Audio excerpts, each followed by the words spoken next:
Astre. Astre. Astre.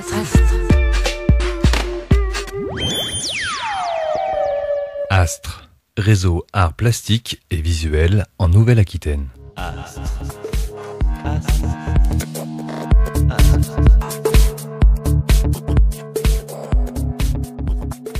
On n'a aucun a priori, ni sur les formes d'art, ni sur les publics et les participants qu'on va rencontrer, ni sur les territoires qu'on va justement coloniser et décoloniser à la fois vite fait.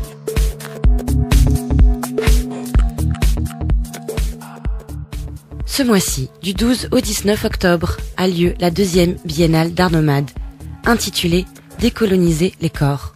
Rencontre avec Clorinde Coranoto, fondatrice et directrice de ce centre d'art d'intervention itinérant et de recherche en entremétologie. Alors, la première biennale, c'est moi qui avais choisi la direction de Venise comme point d'arrivée.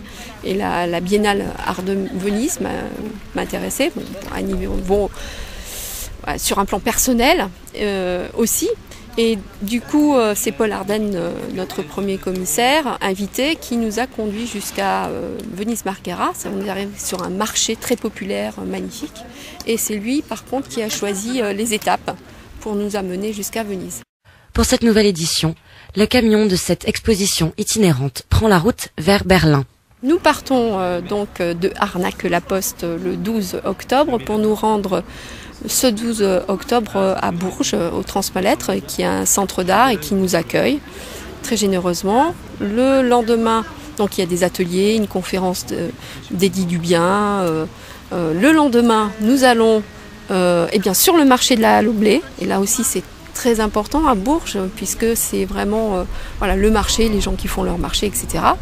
Le soir même, nous allons à Paris, donc devant la galerie de Catherine Bay de Window, dans le 10e.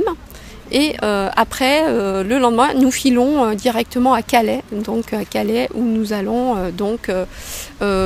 jeter l'ancre à un bâtiment qu'a rénové et créé Patrick Bouchin, un grand architecte dont je m'inspire énormément, puisque c'est la question de construire autrement et une architecture à haute qualité humaine. Et donc, je peux demander à ma collègue ? Oui, bien sûr, je l'en peux. Donc à Calais. À Calais. Et donc, on va s'arrêter au Chanel de Patrick Bouchin, entre autres. Et quelqu'un qui nous inspire énormément.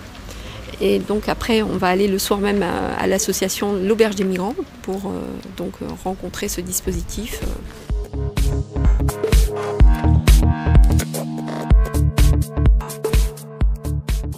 Le lendemain, nous filons Bruxelles.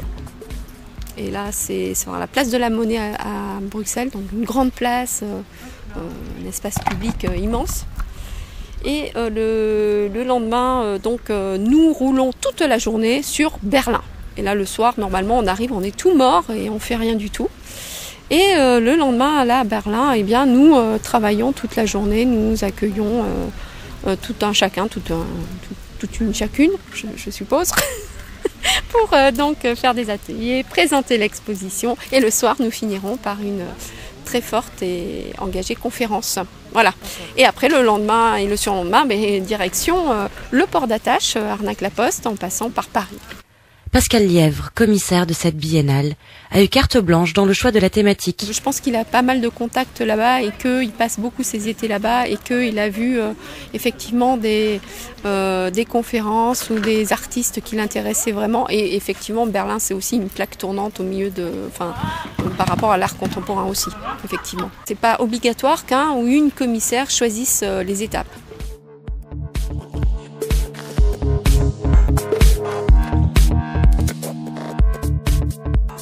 Cette exposition rassemble des artistes contemporains dont le travail s'articule autour de la déconstruction des normes oppressives de genre, de sexe et de racisation. Alors nous sommes devant une photographie d'une artiste qui s'appelle Myriam Mihindou, qui, lors d'une résidence en Haïti en 2004, s'est trouvée finalement dans un pays en pleine guerre civile, puisque c'était le moment de la destitution d'Aristide, je crois, le président Aristide.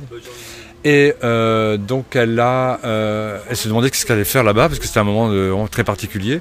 Et dans la rue, il y avait des pillages de commerce. Et en se promenant dans la rue, en ayant peur, elle tombe sur des hommes qui étaient, à qui appartenaient des boutiques qui étaient pillées devant eux. Et plutôt que de prendre des bâtons se défendre, ils se sont mis à crier des mots qui étaient des poèmes en créole haïtien. Et elle a été saisie par le truc improbable que plutôt que se défendre avec une arme, des hommes utilisent la poésie pour se défendre. Donc elle s'est rapprochée de ces hommes et elle leur a proposé, un peu plus tard, de faire une expérience chamanique avec elle, puisqu'elle est chamane, et elle utilise le chamanisme pour construire ses œuvres. Et un chamanisme souvent qui est très lié au végétal. Et donc elle a demandé à ces hommes de partager un rituel chaman pendant plusieurs heures dans le noir, dont elle ne dit rien. Et ensuite, une fois que le rituel était terminé, elle a demandé à ces hommes d'exprimer en un geste la peur. Et elle a fait la photographie. Voilà. Quand elle a fait ces photos, en pleine guerre civile, finalement, elle a trouvé que ces photos n'étaient pas terribles. Donc, elle les a oubliées, un peu comme une racine qu'on a jetée en l'air, elle s'est suspendue. Et quelques années plus tard, la commissaire qui l'avait invitée dans cette résidence lui a demandé: ce serait bien peut-être que tu nous montres ce que tu avais fait pendant cette résidence. Elle a remis son nez dans ses fichiers et elle a fait une fausse manip sur Photoshop. Elle a fait négatif et à partir de ce moment-là, sont apparus ces visages donc en négatif. Et là, elle s'est dit, voilà, le travail est terminé, déchoucage est arrivé au bout, la racine a repris forme, l'œuvre est faite. Et comme pour elle, les processus de temps sont importants dans ces rituels chamans, le rituel est terminé. Déchoucage, le titre de l'œuvre, signifie, en créole haïtien, quand on jette une racine en l'air, là où elle retombe, elle repousse.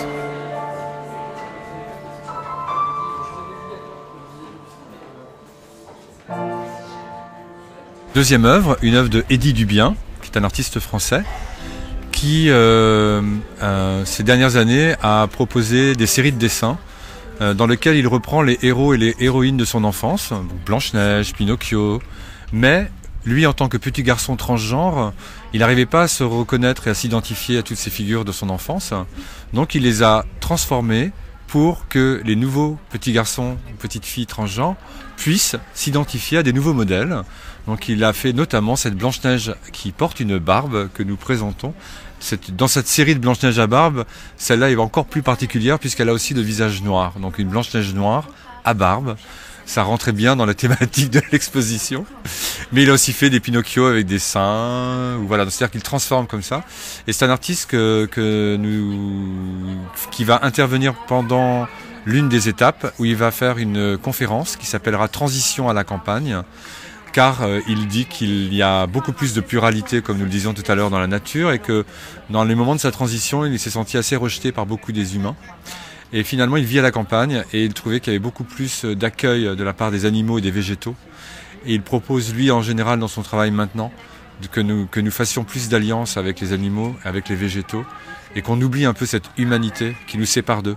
Car l'humanité, c'est une construction qui n'est rien d'autre qu'une construction qui sépare des êtres du vivant, et il n'y a aucune séparation entre les végétaux, les animaux, ce qu'on appelle les animaux, et ce qu'on appelle les humains.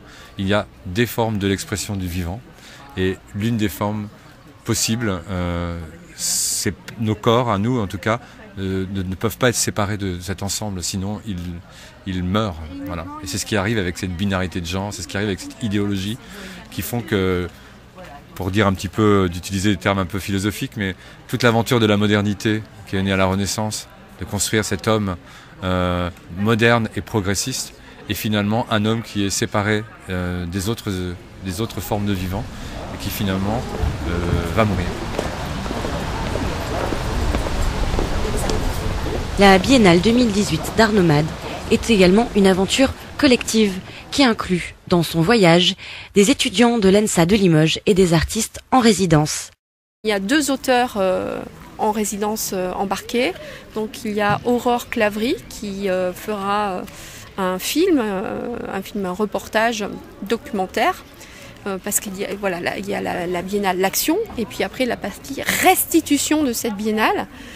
qui va prendre forme par un catalogue d'art, mais aussi par des expositions à la médiathèque de Bellac, entre autres, mais aussi des expositions qui vont tourner, des rencontres, etc. C'est vraiment toujours s'approprier une expérience, et quand on la retraite, on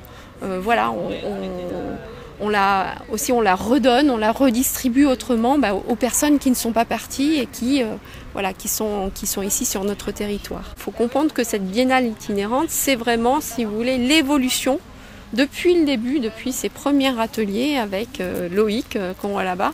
Et en fait, c'est inscrit sur le toit du camion, c'est-à-dire on part d'un territoire local et on gravite autour.